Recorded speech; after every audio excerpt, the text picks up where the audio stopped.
Guys यहाँको जाम धेरै बेसी छ। यहाँ हेर्नु, खोलामा जान पहिलो पटक हामी सबै पैदल यात्रा गर्दैछौँ। गाडी छ, हामी गाडी चल्ने हाम्रो कुनै विचार छैन। उहाँ बोधी दादा, गुरुजी, म। गुरुजीलाई भनेको घिउको टेन्सन छ, किनभने सिट कमुनी छ, हराइजान्छ कि भन्ने कुरा छ। गम्भीर अवस्था छ गाइज। गाडी भनेको अड्केर अड्केर कुद्छ। रेस्पोन्सिबिलिटी हो, दायित्व छ, ठाउँमा पुर्याउनु पर्छ, जिम्मेवारी छ।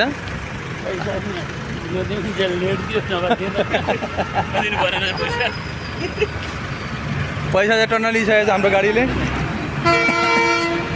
अरू हाम्रो बुद्धि दाजुले भने केहीको टेन्सन छैन, एकदम ढुक्क पर्छ ढकाल। हुन त म काफले हुन् तर ढुक्क हुन्छ। गाडी जाम यस्तो छ गाइज।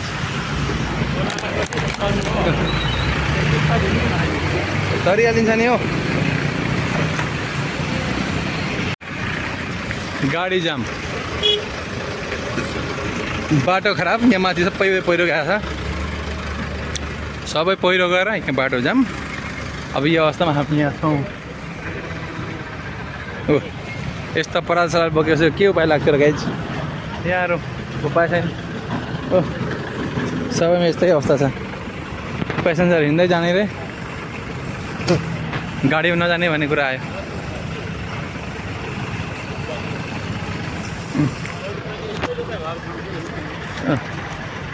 गाडीको जाम, रमाइलो यात्रा छ।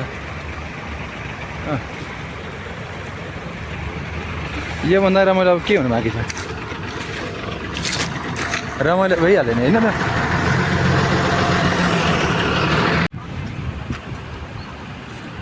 गाउँले जिन्दगी यस्तो हुन्छ। यहाँ पहाड यस्तो पहिरोको भिड, यहाँ देखौँ यस्तो पहिरो छ। यस्तो पहिरोमा उहाँले घाँस दाउरा गर्नुपर्छ। यहाँ अर्को पनि त्यहाँ हुनुहुन्छ। कहिलेकाहीँ यात्रा यस्तो पनि हुन्छ गाइज, कहिलेकाहीँ यात्रा यस्तो पनि हुन्छ। ठ्याक्क यस्तो खोलाको बाटो हिँड्नुपर्छ हो। यो पनि बहुत आनन्दको जिन्दगी हो। हर तरहको एक्सपिरियन्स हुन्छ। अब हाम्रो गाडी छुट्यो भने छैन, फेरि गाडी छुट्यो भने बर्बाद। बाटो यस्तो छ, छुट्नु भएन। के को छुट त जामै जाम रहेछ।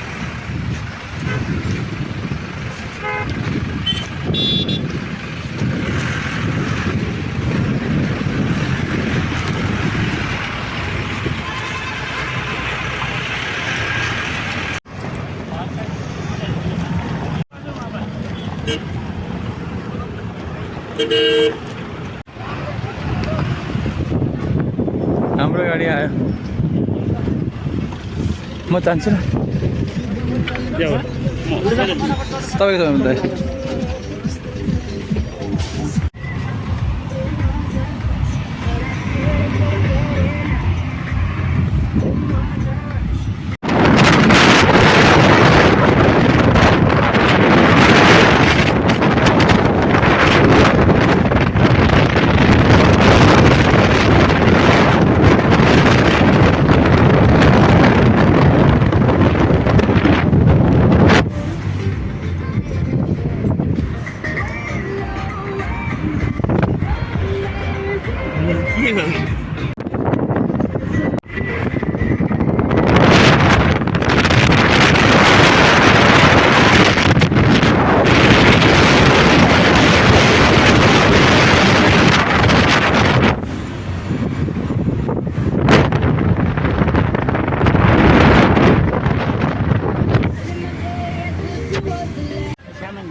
मेरो ये है नि।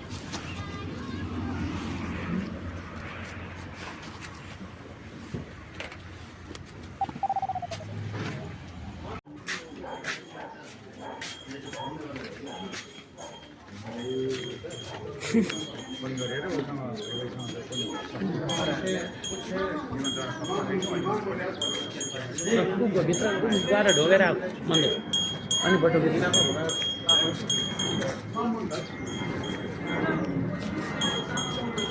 काट्दै भाइ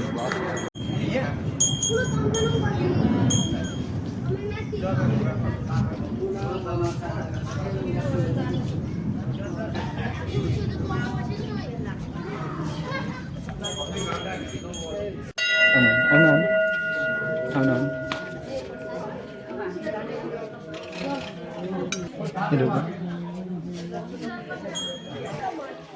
कतै आएको छ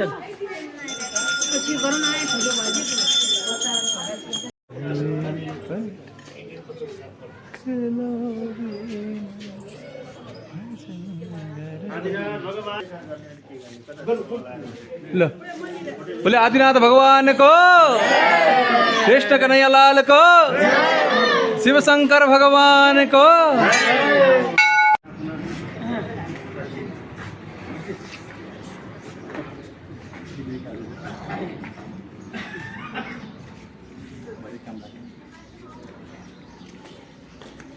केही भएर हुन्छन् भाइ